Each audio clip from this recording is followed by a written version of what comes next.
teu vídeo, hoje, né? O vídeo de madrugada. Seu Roberto, boa noite. Boa noite. Boa noite, Elisa. Boa noite. Boa noite.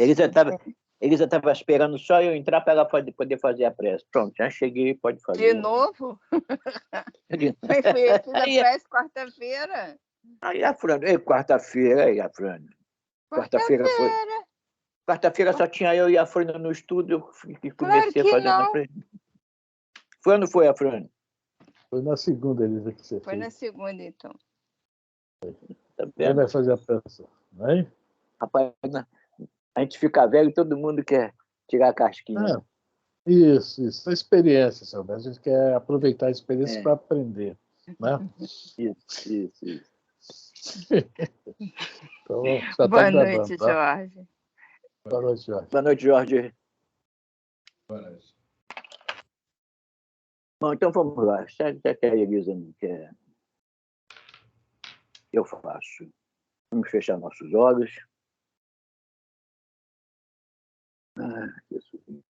Agradecer ao nosso mestre mais esta oportunidade de misericórdia, permitir-nos reunirmos para mais um estudo da nossa doutrina. O livro de hoje, Paulo e Estevão, tem muita coisa a nos ensinar, muita coisa gostosa de aprender, significados de fé, de esperança, de confiança, de certeza santíssima.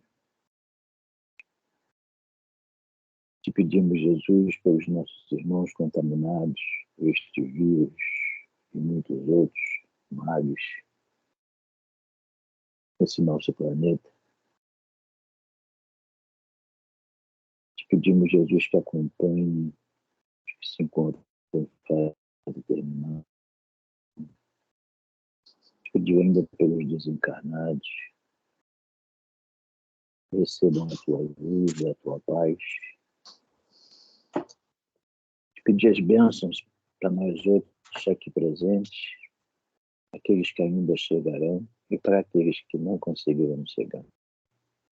Fica conosco, nos orientando, ampliando nossas mentes para absorvermos o que for passado na noite de hoje pelo nosso irmão Fran. Que assim seja, Senhor. Que assim se faça agora e sempre, graças e graças a Deus. Muita saúde, muita luz e muita paz a todos nós. Muito obrigado, Senhor. Graças a Deus. Graças a Deus. Boa noite a todos. Gente. Boa noite. Boa noite. Boa noite, prima. Boa noite, Joropepa. Boa noite, Gordinha. Boa noite, José Roberto. Boa noite, Zé Roberto, Gordinha, todo mundo. Boa noite. Boa noite, gente. Seu Roberto, a Fran, Boa Jorge. Boa noite, Consuelo. Todo mundo fugindo da pressa, não é, seu Roberto? Interessante, hein? Eu percebi isso. Você não deixa passar, né, Fran? Eu estava com meu pai, então não podia. Tô brincando.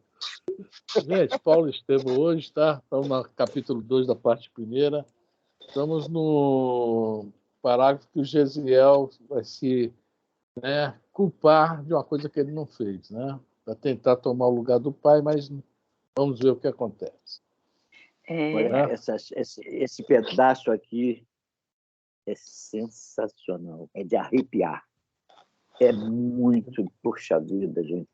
Eu gostaria de uma das milhares de encarnações que eu venha com essa fé do Gesiel e da Abigail.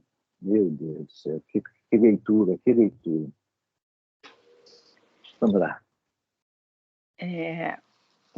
A minha internet hoje está oscilando um pouquinho, tá, gente? Então, pode ser que eu daqui a pouquinho caia. Bom, vamos lá. Cuidado com a gatinha aí debaixo da cadeira. Hein? Não, elas não estão aqui, não. Fica sentadinha quietinha, Elisa. Nós estamos hoje estudando o livro Paulo e Estevão. Nós estamos no capítulo 2, né, Fran? No capítulo 2. Parte primeira. Tá? Capítulo 2. Capítulo 2. No livro novo, página 39. no antigo, você que sabe? 40. 40. 40, tá? E aí nós paramos onde diz assim: Gesiel, não te inculpes por uma falta que não cometestes. Só para lembrar, né? O Gesiel está querendo, né? Está se culpando de uma coisa que o pai dele fez, que foi botar fogo na fazenda lá do Licínio, né? Que é do Romano. Fazenda que foi dele, que foi tomada, né? Digamos assim. E ele não aceitava isso, né? Bom, então vamos lá. E é exatamente o Joshua deve estar falando para o Gesiel. Não te inculpes por uma falta que não cometestes. Mas, pontilhando as palavras com extrema ironia, o legado replicou, dirigindo-se ao moço hebreu. Também, poupei-te até agora, baseado nas falsas informações que me deram a teu respeito. Contudo, terás também o teu quinhão de disciplina indispensável. Teu pai pagará pelo crime em que foi visto, de maneira inegável, e tu pagarás pelo que confessaste espontaneamente. Boa noite, dona Lourdes. Boa noite. Desculpa, eu não avisei. Onde é que nós estamos? Colhido de surpresa pela decisão que não esperava, Gesiel foi conduzido ao poste de tortura em frente da angústia paterna. Só um instantinho, Elisa. Dona Lourdes, no livro novo, página 39, tá? Página 39, okay? Já é. Um travessão escrito está bem, tá? Vamos lá, Elisa. Qual parágrafo? Desculpa. Qual parágrafo? Então, é um travessão escrito está bem, poupei-te até agora. Um travessão, tá? Está bem. Página 39. Ou já é 40, Elisa? 40? Não, Elisa. 39. Está bem, poupei-me até agora. Entendi. Isso. Vamos lá, Elisa. Obrigada. Eu já estou lá embaixo. Já estou encolhido de surpresa pela decisão que não esperava. Gesiel foi conduzido ao poste de tortura em frente da angústia paterna. Ao seu lado, postou-se o companheiro de Peicênio, que o atou sem piedade aos elos de bronze, e as primeiras vergastadas começaram a lamber-lhe o dorso, impiedosas, insócronas, 1, 2, 3. Jochebed. Os romanos não eram mole, né? Nós vamos assistir isso aqui. Por isso que o pessoal morria de medo, porque eles realmente dominavam mesmo no terror. Era no temor, não, era no terror. Jochebed revelava profunda debilidade, vendo-se-lhe o peito a arfar penosamente, ao passo que o filho demonstrava tolerar o suplício com heroísmo e nobre serenidade, ambos de olhos fixos em Abigail, que os contemplava excessivamente pálida, entremostrando nas lágrimas ardentes que derramava o cruciante martírio do seu espírito afetuoso. Vamos lá. Hoje eu vou ler mais mesmo, viu, Elisa? A punição terrível ia quase a meio quando um mensageiro entrou no recinto e em voz alta anunciou o legado em tom solene. Ilustríssimo, portadores de vossa casa participam que o servo Rufilho acaba de falecer. O cruel Patrício franziu o sobrolho, como costumava fazer nos momentos de explosão colérica. Sentimentos rancorosos lhe afloraram a face que a perversidade do egoísmo exacerbado vincara de traços indeléveis. Ou seja, o cara já tinha cara ruim mesmo, né? Tanto praticar ruindade, o cara ficou transfigurado. Isso é uma coisa interessante, tá? A gente vê, né, que alguns de nós, devido a alguns vícios, algumas paixões, nós nos transfiguramos já encarnados. Nós tem aquele caso no livro Domínio da Mediunidade, que a moça bonitona, né, foi dormir, quando sai do corpo, sai com a aparência de uma bruxa, né? Ou seja, o perispírito dela já estava bem deformada, ainda encarnada. Isso aqui é um caso desse, mais ou menos. Só que já está trabalhando a forma dele mesmo no corpo físico. Isso é muito... né, nós vemos muitos por aí, em vários casos, né? Quando a pessoa, por exemplo, é alcoólatra mesmo, né, a gente já vê o inchaço, aquele modo, né, isso tudo já atingiu o perispírito, né, a forma perispírita. Aí vai, né, quando desencarna, infelizmente, essa forma vai ter muito, né, depois de ter sido muito trabalhada, vai voltar ao normal. Né? E aqui já tem um caso bem clássico desse aqui, né? O ódio, a raiva, o rancor também faz essa mudança já encarnado, né? Isso que é bom sorrir, né, gente? Sorrir é muito bom, né? Com Sorrir certeza. quebra isso tudo. Quebra isso tudo, né? Era o melhor. Quando alguém quiser falar alguma coisa, que hoje nós vamos ler mais mesmo, porque hoje é um fato, tá? Um acontecido que até comigo mexe muito. Toda vez que eu leio essa página, essa parte aqui, mexe muito comigo. Tá? Vamos lá. Era o melhor dos meus homens, bradou. Estes judeus malditos pagarão muito caro esta afronta. Filócrio aplica-lhe mais 20 vergastadas e, em seguida, leva-o à prisão, de onde deverá seguir para o cativeiro nas galeras. Acabou. Quem ia para a galera, quando durava um ano, era muito. Tá? Realmente era um dos piores. No filme Ben-Hur, né? O navio parecia que ia afundar, como o capitão, né, romano que estava no navio simpatizou com Ben-Hur, manda soltá-lo, né, na hora que o navio parecia que ia afundar, mas não afundou.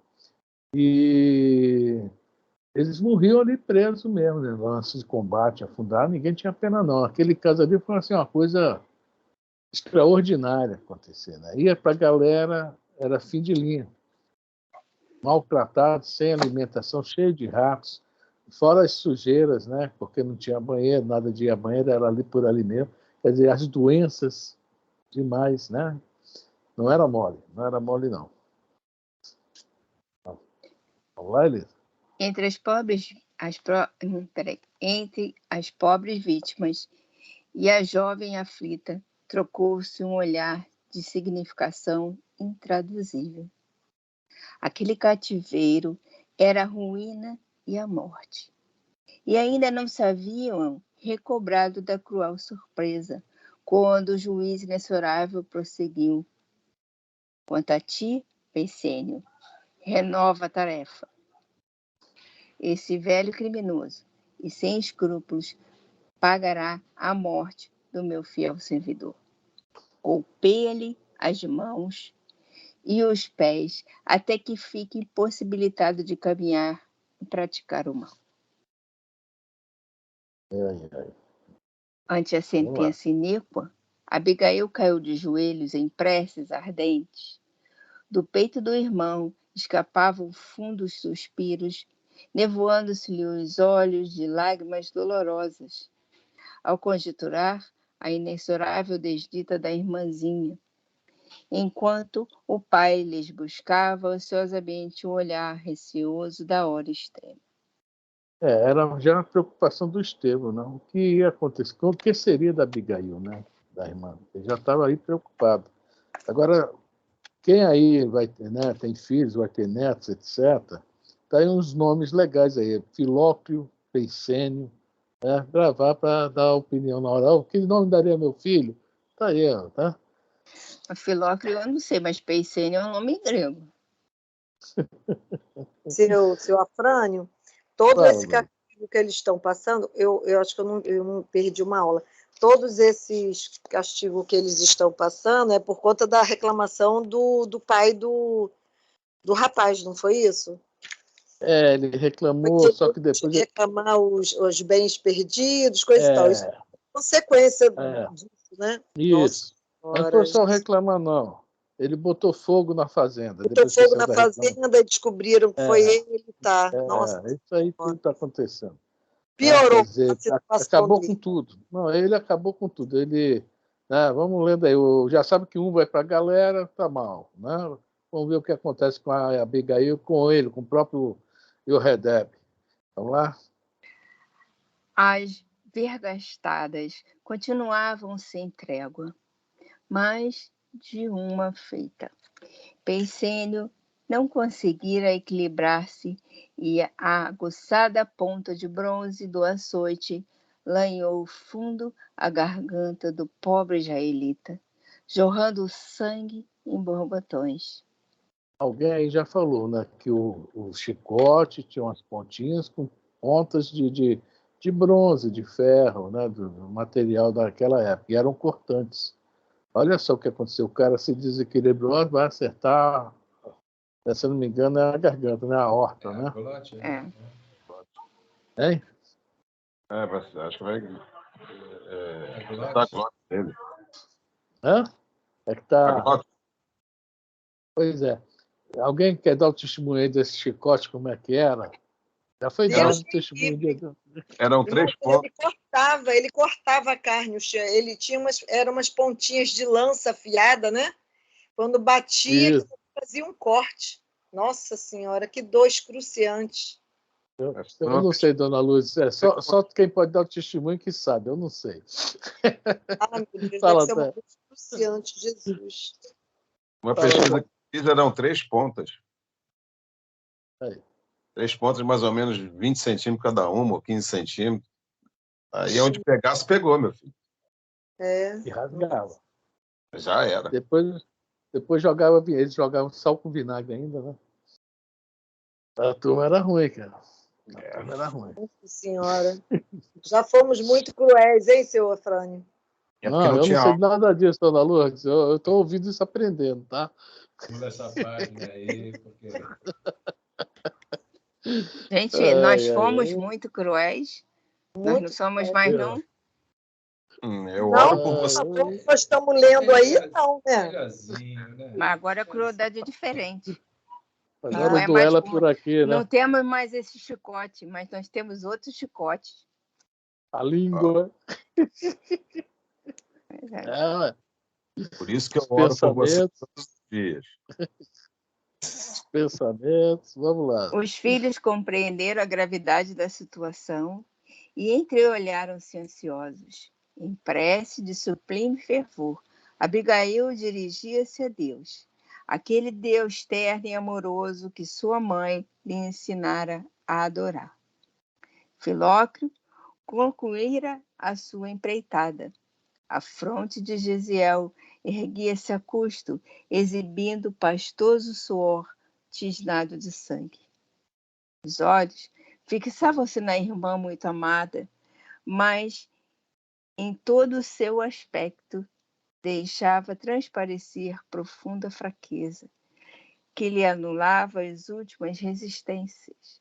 Incapaz de definir os próprios pensamentos, Abigail repartia sua atenção angustiada com o pai e o irmão. Todavia, em breves instantes, ao fluxo incessante do sangue que corria abundante, Jochebed deixou pender para sempre a cabeça alvejada de cabelos brancos. O sangue alagara as vestes e empastava-se-lhe nos pés. Sob o olhar cruel do legado, ninguém ousou articular palavra. Apenas o açoite, cortando o ambiente morno da sala, quebrava o silêncio num silvo singular. Mas notaram que do peito da vítima ainda se escapavam palavras confusas, das quais sobressaíam as carinhosas expressões. Meus filhos, meus queridos filhos. A jovem talvez não pudesse compreender que chegara um momento decisivo, mas Gesiel, não obstante o terrível sofrimento daquela hora, tudo compreendeu e, num esforço profundo, gritou para a irmã: Abigail, Papai está esperando. Tem coragem e confia. Não posso acompanhar-te na oração, mas faze por todos nós a prece dos aflitos. Nossa Senhora. Dando mostras de fé invejável, em tão amarguradas circunstâncias, a jovem, de joelhos, fixou longamente o velho pai, cujo peito já não arfava. Depois, erguendo os olhos ao alto, começou a cantar com voz trêmula, porém harmoniosa e cristalina. Senhor Deus, Pai dos que choram, dos tristes, dos oprimidos, fortaleza dos vencidos, consolo de toda dor, embora a miséria amarga dos prantos de nosso erro, deste mundo desterro, clamamos por vosso amor. Nas aflições do caminho, na noite mais tormentosa, vossa fonte generosa é o bem que não secará. Sois em tudo a luz eterna da alegria e da bonança, nossa parte de esperança que nunca se fechará. Parece bonita, né? Parece dos aflitos, né? É isso aí. Alguém quer comentar alguma coisa? Então, vamos embora, Elisa. Suas expressões vocais enchiam o ambiente de sonoridade indefinível. O canto semelhava-se mais a um gorjeio de dor de um roxinol que cantasse ferido em uma alvorada de primavera. Tão grande, tão sincera, se lhe revelava a fé no Todo-Poderoso, que sua atitude geral era a de uma filha carinhosa e obediente, comunicando-se com o pai silencioso e invisível. O pranto perturbava-lhe a voz trêmula, mas repetia com desassombro a prece aprendida no lar, com a mais formosa expressão de confiança no Altíssimo. Penosa emoção apossara-se de todos. Que fazer com uma criança cantando o suplício dos seus entes amados e a crueldade dos seus verdugos? Soldados e guardas presentes mal dissimulavam a emoção. O próprio questor parecia imobilizado, como que submetido a afanhado mal-estar. Abigail, estranha a perversidade das criaturas, suplicando o amparo do Onipotente, não sabia que o cântico era inútil à salvação dos seus, mas que despertaria a comiseração pela sua inocência, ganhando-lhe assim a liberdade. Olha só uma coisa interessante aqui, né? Ela vai orar, a prece é muito, muito sincera, muito, né? Chega com certeza ao ambiente certo e ela transforma todo aquele ambiente. E esse questor, que é o nosso querido Licínio, né? Já muito cristalizado no mal, junto com seus companheiros invisíveis, devem ter se sentido isso aí, mal. Né? Deve ter sentido muito mal, muita luz para eles. Deve ter limpado bastante esse ambiente. A gente for falar a psicosfera, os miasmas. E para quem está acostumado a viver dessa forma, a gente vê aí o poder da prece. Está aí. Um ambiente horrível desse, a prece dá uma geral. E o que a Emmanuel fala aí. Aí ela ganhou a liberdade. Mas vamos ver o que a questão vai falar, né? Espera só um minutinho que a bateria está acabando. Tem Só um que ligar minutinho. aqui. É, só o tempo de eu botar na tomada, né? Olha, se passar de um minutinho. Eu acho que não. Já está na tomada, já está carregando. 35 segundos, está dentro. Vocês são muito chatos. Vamos lá. Vamos lá. Suas expressões. Não, onde que eu parei? Recobrando o alento. Reconheço. Recobrando o alento. Quando eu fui ligar a tomada, fechou aqui a página, voltou aqui. Desculpa. Recobrando alento e percebendo que a cena ferira a sensibilidade geral, Licínio esforçou-se por não perder a dureza de espírito e recomendou a um dos velhos servidores em tom imperioso: Justino, leva esta mulher para a rua e solta-a, mas que não cante mais nem mesmo uma nota. Nossa, tá ferindo meus ouvidos dele. Mudou. Aqui, eu já vi algumas vezes as pessoas orando o Pai Nosso, né? No hebraico e no aramaico. Esse som que a prece toma é interessante, fica muito gostoso, muito assim, que ele é bem rimado. Tá? Assim como nós, na língua portuguesa, fazemos as nossas poesias, as nossas estrofes, né? O negócio fica bem. Imagina uma prece dessa, né? Cantada. Deve ser muito bonito. A sonoridade é outra, né? Né? Essa é a sonoridade, exatamente. Você falou a palavra, né? Sonoridade. Né? Você vê, Pai Nosso é Avinu. Tá? Tanto no hebraico quanto no aramaico. Avinu, Pai Nosso.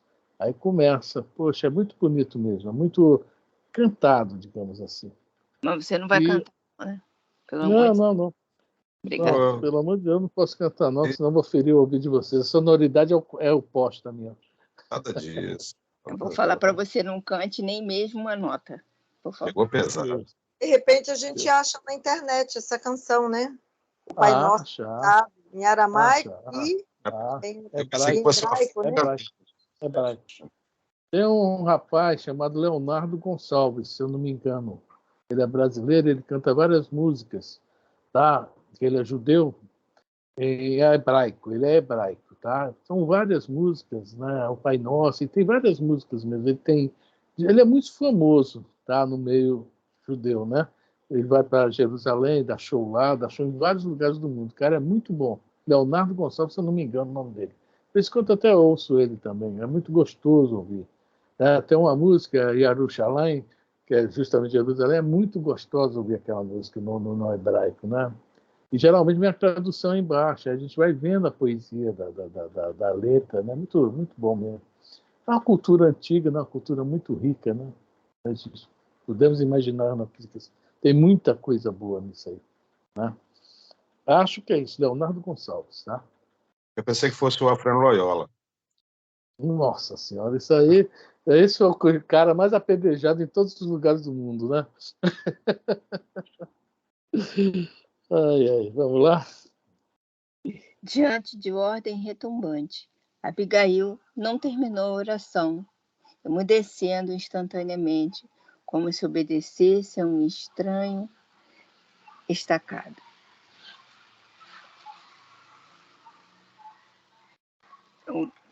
Pode ser estacado ou destacado. Eu estava lendo o significado aqui. Não. Estacato tem alguma coisa a ver com o lance de música mesmo. Eu não sei o que significa, deve ser alguma parada, né? Algo Não, assim. Como Não? se obedecesse a um estranho estacado. Aqui embaixo está escrito assim, do italiano staccato, em português estacado ou destacado, sinal usado em partitura musical para indicar que o som deve ser interrompido mediante um toque seco e breve, figuradamente, uma pausa, uma interrupção. Foi igual você fez comigo aí, não cante. Estacado. Estacado. Lançou ao cadáver ensanguentado do pai um olhar inesquecível, e logo, contemplando o irmão ferido e algemado, com quem trocava as mais íntimas impressões na linguagem dos olhos doloridos e ansiosos, sentiu-se tocada pela mão calosa de um velho soldado que lhe dizia em voz quase áspera: "Acompanhe-me." Ela estremeceu. Todavia, endereçando a Gesiel o derradeiro e significativo olhar, seguiu o propósito de Micínio sem resistência. Engraçado que ela vai se lembrar dessa passagem aqui quando Gesiel está apedrejado. Ela vai repetir sobre isso, né? Mas vamos lá. Após atravessar inúmeros corredores úmidos e sombrios, Justino, modificando sensivelmente a voz, deu-lhe a perceber extrema simpatia por sua figura quase infantil, murmurando-lhe ao ouvido comovidamente: Minha filha, também sou pai e compreendo o teu martírio. Se queres atender a um amigo, não, se queres atender a um amigo, escuta o meu conselho. Foge de Corinto a toda pressa. Vale-te deste instante de sensibilidade dos teus verdugos e não voltes aqui. Abigail cobrou Eles eram, eles eram muito rancorosos. Com certeza iam persegui-la e acabar com ela breve. Quando ele pensasse melhor, que ele esquecesse a prece dos aflitos que ela estava fazendo, ele ia mudar de ideia. Com certeza. Oi. Afrânio, Oi. como é que esse pai, né, esse espírito tão seco, não quero dizer cruel, mas ele não é uma pessoa, né, assim, generosa. A gente sabe que não tinha a luz que os filhos tinham e, pelo que ele falou, a própria esposa. Como é que ele consegue, né, ter como, no caminhar dele aqui na Terra, três pessoas assim tão iluminadas e não conseguir se modificar em absolutamente nada? Praticamente um presente, né? O espírito desse ter 3 pessoas, a esposa e os 2 filhos extremamente iluminados, né? E por que ele teve esse presente? Se ele não... Parece que o coração dele também não ficava muito atrás, né? Parecia uma reencarnação de um romano, não? Não, ele não era ruim, né? Ele simplesmente era muito orgulhoso, como todos os judeus bem orgulhoso, né? naquela época, né? Bem orgulhoso, porque por causa dele, a família se espatifou, né? Mas por causa dele, o Gesiel chega a Jerusalém. Mas isso aí que você fez essa pergunta, no livro Os Mensageiros, tá? Tem uma parte que é uma família onde o marido desencarnou, fica somente a esposa, Dona Isabel, 3 filhas e um filho. O marido era um santo homem, a Dona Isabel uma santa mulher, senhora, grande médium. As filhas também na mesma sintonia que a mãe, mas o filho, né? O filho não acompanhava todo o resto da família. Tinha dificuldades. Isso é um espírito realmente atrasado, digamos assim. Tem aquele negócio, tem uma oportunidade, é colocado naquela fonte limpinha, mas prefere pisotear a água primeiro para levantar bastante lodo do fundo para beber, né? A água bem suja. Porque é um presente, né? Somos nós, né? Presente. Você ter quase toda uma família boa, né? E um só. Isso é muito Mas ele ganhou muito com essa reencarnação. Pode ter certeza que ele deve ter se melhorado muito quando ele viu os filhos sofrendo também, né?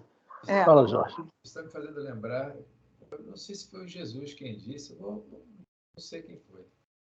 E o homem da Terra, ele é mais ignorante do que mal. Boa Nova, Jesus fala. Boa Nova, né? Então aí a gente tira esse soldado romano. Provavelmente ele estava assistindo a cena e não achava, porque, obviamente, você vê lá no começo, quando o pai passou na praça e tinha o pessoal romano, voltando atrás aí um pouco, e o pessoal chapado, o velho queria passar para o outro lado, os caras se cataram, ali já começaram a zombar ele, e isso aumentou mais ainda o orgulho do judeu, sabe como é que é o judeu, né? E a zombaria, etc. e tal. Mas Nem todos são iguais, os dedos não, né, não são iguais. Aí eu estava lembrando aqui, em relação até à pergunta que ela levantou aí, a Consuelo. O Longinos, ele, depois que disse que se tornou cristão, o que fizeram com ele? Foi buscar ele acho que lá na Capadócia, né? Se eu não me engano. E lá deram uns cascudos nele, e o que aconteceu? Teve um outro soldado romano também, que eu fiquei sabendo recentemente, lá no CF. Foi até a Tereza quem falou. E falar nisso, a Tereza está com um programa na rádio, viu? Um programa muito bom até, de 11 horas da manhã, ela e o Marco Antônio. Eles não falam, não, eu que escutei aqui na rádio, aqui, todo dia. Então, ela disse que um soldado romano, alguém disse que outros soldados disseram que sabiam que esse soldado, um oficial, sabia onde estava o corpo de Jesus, que eles estavam atrás do corpo de Jesus. Ah, ele está vivo, eu quero ele e tal. Ele, fulano sabe. Aí esse fulano, aí veio a tropa de choque que eu me refiro, né? São um grupo das legiões. Chegou um oficial superior e disse a ele: onde é que está o fulano? Né? Aí ele disse: está no meu coração. Ah, está no seu coração? Na mesma hora, arrancou o coração do cara na frente de todo mundo. Então você vê como é que, quer dizer, essa é a rigidez do militar. Você não tem aqui um militar da PM, o camarada pode estar do lado de fora uma dama, mas botou a roupa lá para cumprir o seu dever, o que o camarada faz? Por mais que seja, você até ele te conhece, ele sai de perto e fala assim, não conheço não. Entre outras coisas. Então, aí entra o caráter, entra uma série de outras coisas. Isso é a minha maneira de ver, tá? Aí aqui, esse senhorzinho aí tinha alguma coisa, já que ela, mediante a prece, já estava envolvida, né? E os bons espíritos, obviamente, aproveitou o ensejo, como ele irradiava um pouco mais, envolveu, ele mudou completamente a sintonia dele. É isso aí. Zé, quer falar alguma coisa? Não, tranquilo. É isso aí. Esse já é diferente. Esse aí de Consuelo é diferente do pai deles, né? Do que, né, vai estar desencarnando. E era soldado romano.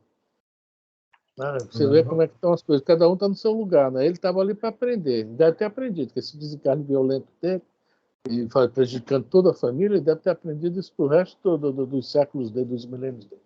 Deve ter evoluído muito nessa reencarnação aí, esse pai deles dois aí, né? E esse espírito aqui, que é um soldado romano, já estava bem acima dele, né? Você vê como é que é a hierarquia espiritual, né? A gente, mesmo lá na terceira ordem, a gente ali, analisando, né? Do galhofeiro para outras, né? Às vezes tem um pseudo-sábio que é muito mais do que o galhofeiro, é muito mais perverso do que o próprio galhofeiro. Às vezes o galhofeiro não tem muito conhecimento, mas tem, às vezes, até um pouco mais de sentimento. Aquele centurião que Jesus salva o servo, né? Ele diz, né, que tinha mais fé do que os seus 2 apóstolos. É um centurião. E ele não pediu para Jesus ir à casa dele. Não. À distância ele acreditava. Aí até Jesus disse, né? Nunca vi tamanha fé, né? A fé, nem em Israel. Né? E o Tomé no lado dele, quero ver tuas feridas, né? Então, é isso aí. Botar o dedinho lá.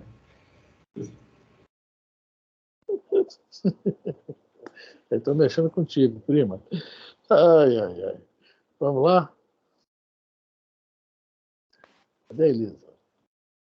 Abigail cobrou algum ânimo e, sentindo-se encorajada por aquela simpatia imprevista, perguntou extremamente perturbada: E meu pai? Teu pai descansou para sempre, murmurou o generoso soldado. O pranto da jovem se fez mais copioso, borbulhando-lhe dos olhos tristes. Todavia, ansiosa por defender-se contra a perspectiva de solidão, perguntou ainda: mas e meu irmão? Ninguém volta do cativeiro das galeras, respondeu Justino com um olhar significativo.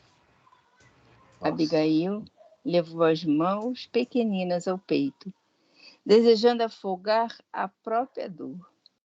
Os gonzos da velha porta rangeram vagarosamente e o seu inesperado protetor exclamou, apontando a rua movimentada: vai em paz e que os deuses te protejam.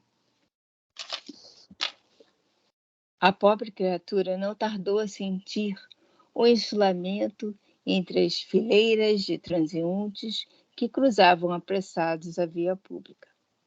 Habituada aos carinhos domésticos no lar, onde o idioma paterno substituía a linguagem das ruas, sentiu-se estranha no meio de tantas criaturas inquietas, assoberbadas de interesses e preocupações materiais. Ninguém lhe notava as lágrimas.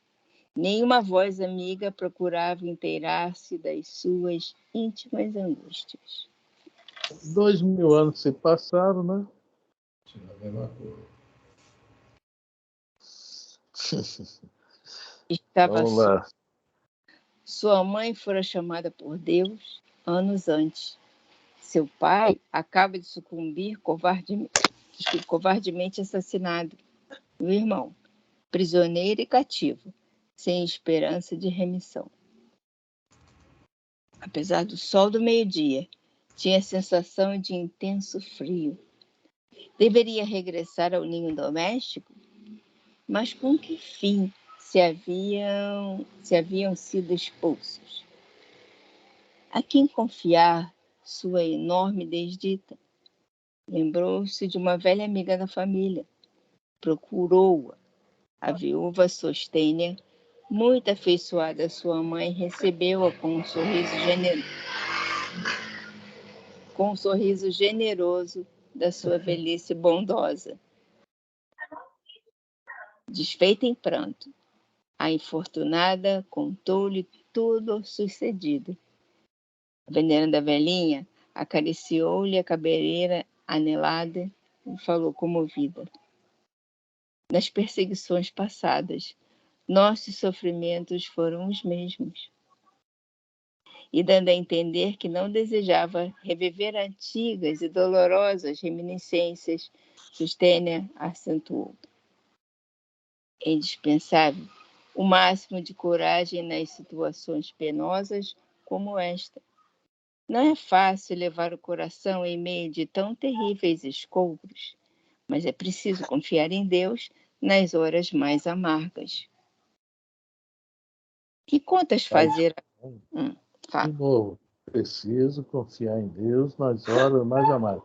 Essa Sostênia, pelo que ela dá a entender, que ela também devia ter uma situação boa, também devem ter tomado tudo, né, e perdido a família toda, está aí lutando, né, sobrevivendo. Mas a fé, né, isso é uma coisa assim, que é interessante. Apesar dos vários problemas, né, a gente vê que muitos desses judeus mantêm a fé, né, tanto homens como as mulheres.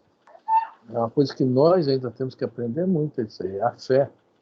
Tem uns que não têm, que é o caso do pai dela, da Abigail, né? Mas os que têm fé realmente são lições muito fortes para nós. Né? Então, vamos lá? Que contas fazer agora que todos os recursos desapareceram? Por minha vez, nada posso oferecer-te senão o coração amigo, pois também aqui estou por esmola da pobre família que me agasalhou caridosamente,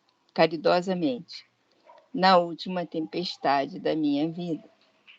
Sostênia, disse Abigail suspirando, meus pais me prepararam para uma existência de corajoso esforço próprio. Estou pensando em recorrer ao legado e suplicar-lhe um cantinho da nossa chácara para lhe viver uma vida honesta, na esperança de rever Gesiel e sua fraterna companhia. Que pensas a respeito? Notando a indecisão da veneranda amiga, continuou. Quem sabe o questor Licínio se condoerá da minha sorte. Minha resolução talvez o enterneça. Voltarei para casa e levar-te-ei comigo. Ser-me-ias uma segunda mãe para o resto da vida. Olha só, ela está aí fazendo uma coisa que todos nós fazemos. Todos nós. Quando Jesus fala, se seus olhos são trevas, todo o seu corpo será, é porque, veja bem, nós costumamos julgar os outros com os nossos olhos. Ela era toda bondade. Então, ela achou, dentro dela, não tinha essa palavra mal.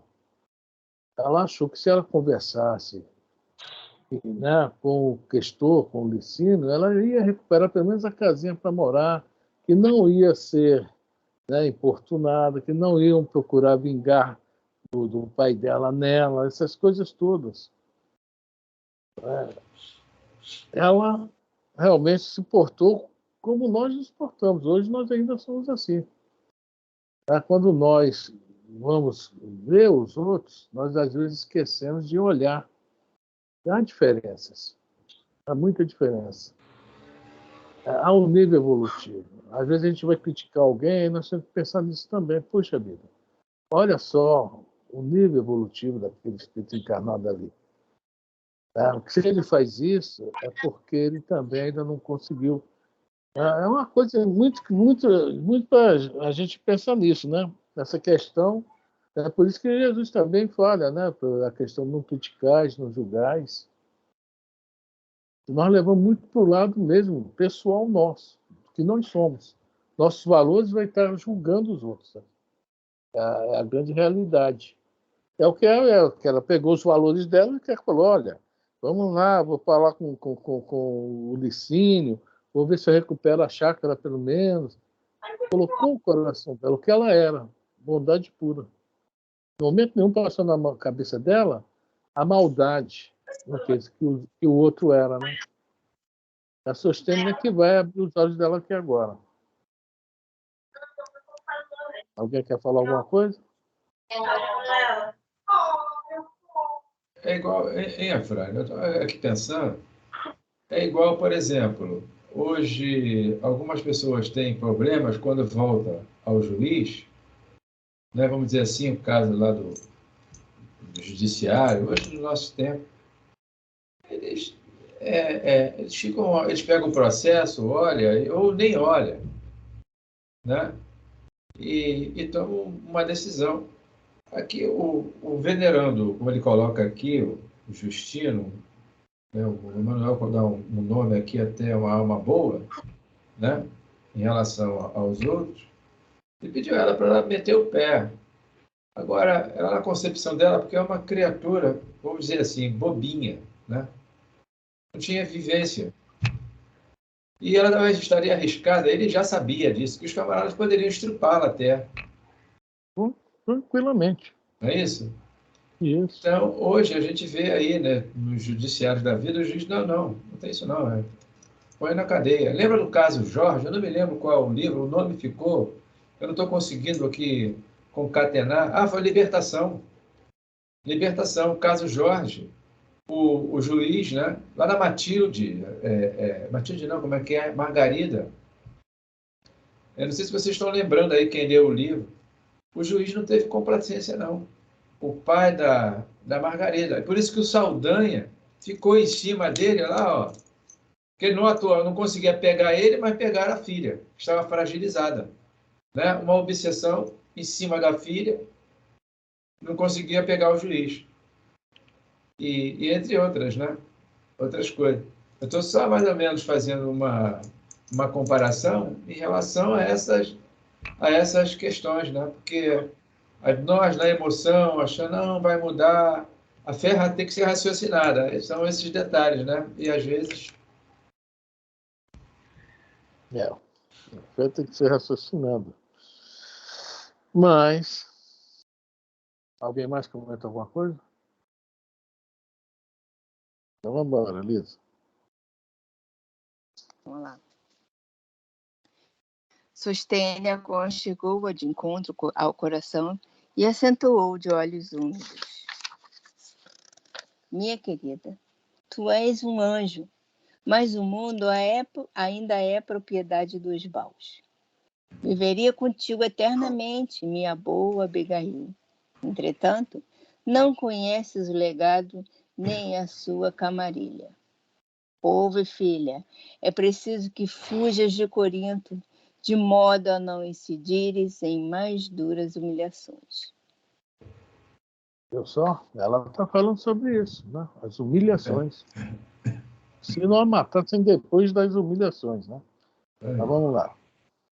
A moça teve uma exclamação de abatimento e depois de longa pausa acrescentou: aceitarei teus conselhos, mas antes de qualquer providência, necessito voltar a casa. Para quê? Interrogou a amiga admirada. É imprescindível que partas quanto antes. Não voltes ao lar. A esta hora é possível já esteja ocupado por homens sem escrúpulos que te não respeitariam. Convém-te uma atitude de sincera fortaleza moral, pois vivemos uma época em que necessitamos fugir da perdição, como Ló e seus familiares, correndo o risco de sermos transformados em estátua inútil se olharmos para trás. Exemplo que ela dá, né? Esquecer o passado, não olhar para trás. Né? E até nos tempos hoje, Afrânio, você me desculpe, vamos fazer uma comparação. Nas comunidades, né? Quando alguém pedem para fazer essas denúncias aí, e quando descobrem, né? O cidadão não pode voltar mais para casa, não. E mesmo se voltar, já sabe o que vai acontecer. Pena capital. Ou vai atrás criar problema, e se tiver filhas bonitinhas, simpáticas, o que acontece. Exatamente. O que acontece aqui com o caso da Abigail. Isso que o Jorge falou realmente é verídico. Aconteceu um caso de uma menina que dedurou o ferro velho lá, né, aqueles ferros velhos que tem lá, a Fran bem sabe, né? Sim. E queimaram o carro dela no outro dia e queriam entrar na casa dela à força. Ela fugiu, ela e a família fugiram, nunca mais voltaram. Nunca mais voltaram. Nem sei para onde foram. Então, nem queira saber. Ainda acontece hoje em dia. Então, é verdade. 2 anos e pouco tempo.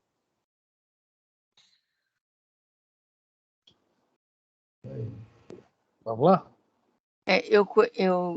Eu sei de um caso de uma pessoa que eles desconfiaram que ela era X9. Eles não tinham certeza. Aparentemente, alguém, por algum motivo, pode ser inveja ou qualquer outra coisa, botou na cabeça dos caras que ela estava trazendo e levando, né? Cara, a mulher levou uma surra. Cortaram os cabelos dela, arrancaram as unhas dela postiça, assim, na marra, ainda colocaram ela dentro de uma geladeira e iam tacar fogo. Só que aí, na hora que eu tacar fogo, chegou a pegar um pouquinho de fogo na perna dela, ela tem até uma queimadura na perna, uma marca feia. A polícia chegou lá mais para baixo, né, do morro, e aí foi uma correria danada, largaram ela lá. Mas fizeram, pintaram e bordaram com ela. Diz ela que puxavam ela pelo cabelo e aí pegaram assim uma faca e cortaram o cabelo dela fora. Deixaram ela com um dedinho de cabelo. 2000 anos se passaram e continua parecido, né? Vamos lá, Inês? Vamos ver se a gente acaba esse capítulo hoje, falta pouco. Então, a irmã de Gisele bebia-lhe as palavras com dolorosa estranheza, em face do imprevisto da situação. Passado um momento, Sostênia levou a mão à fronte, como a recordar uma providência oportuna, e falou com animação. Peraí. Deixa passar o carro. Eu aguento com isso, gente. Lembras-te de Zacarias, filho de Anã? Aquele amigo da estrada de Sencreia? Ele mesmo. Fui informada de que, em companhia da esposa, prepara-se para deixar definitivamente a Acaia, por haver sido assassinado pelos romanos e responsáveis nestes últimos dias o seu único filho. Cara, que coisa. Confortada por ardente esperança, concluía com ansiedade. Corre à casa de Zacarias. Se ainda o encontrares, fala-lhes em meu nome. Pede-lhe acolhimento. Ruth é um coração generoso e não deixará de estender-te as mãos generosas e fraternais. Sei que ela te receberá com afagos maternos. Você vê que emoção, né? Como é que a misericórdia divina, né? Funciona. Tudo dá certo. Vamos lá. Tudo se encaixa no seu tempo. Abigail tudo ouvia, parecendo indiferente à própria sorte. Mas Sostênia fê-la considerar a necessidade do recurso, e, decorridos minutos de consolações recíprocas, a jovem, sob o calor causticante das primeiras horas da tarde, pôs-se a caminho para Sencreia, dando a impressão de um autômato que vagasse na estrada, a que vários veículos e inúmeros pedestres imprimiam considerável movimento. O porto de...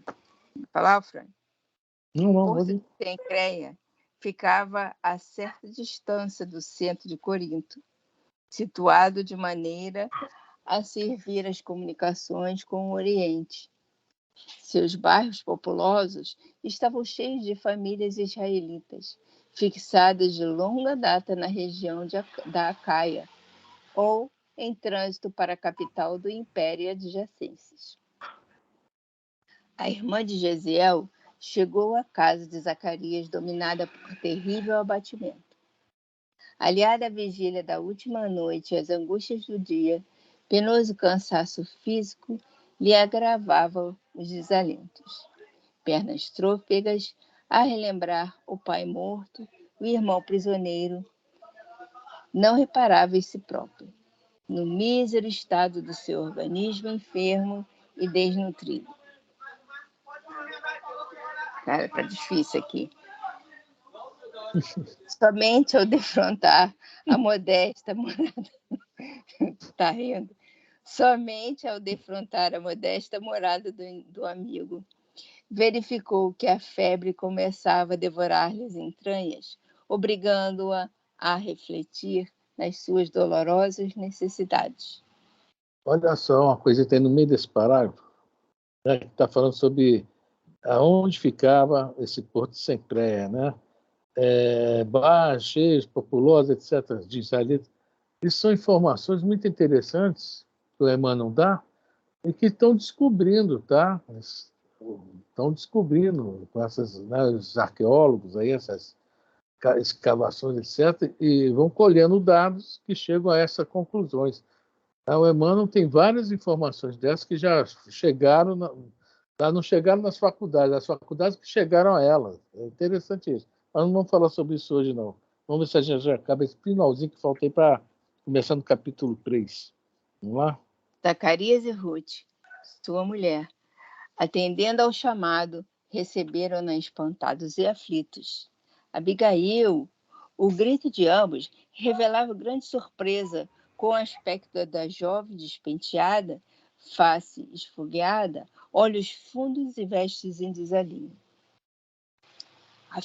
A filha de Oxedé, perturbada pela fraqueza e pela febre, rojou seus pés do casal exclamando em tom lancinante: meus amigos, tende piedade do meu infortúnio.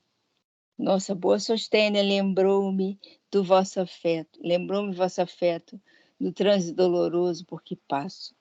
Eu, que já não tinha mãe, tive hoje meu pai assassinado e Gesiel escravizado sem remissão. Se é verdade que partirei de Corinto, levai-me por compaixão em vossa companhia. Abigail abraçava-se agora a Ruth ansiosamente, enquanto a amiga a acarinhava entre lágrimas. Soluçante, a jovem relatou os fatos da véspera e os tristes episódios daquele dia. Zacarias, cujo coração paterno acabava de sofrer tremendo golpe, abraçou-a com afeto e amparou-a sensibilizado, exclamando solícito: dentro de uma semana voltaremos à Palestina. Ainda não sei bem onde nos vamos fixar, mas nós, que perdemos o filho querido, teremos em ti uma filha estremecida. Acalma-te, irás conosco, serás nossa filha para sempre.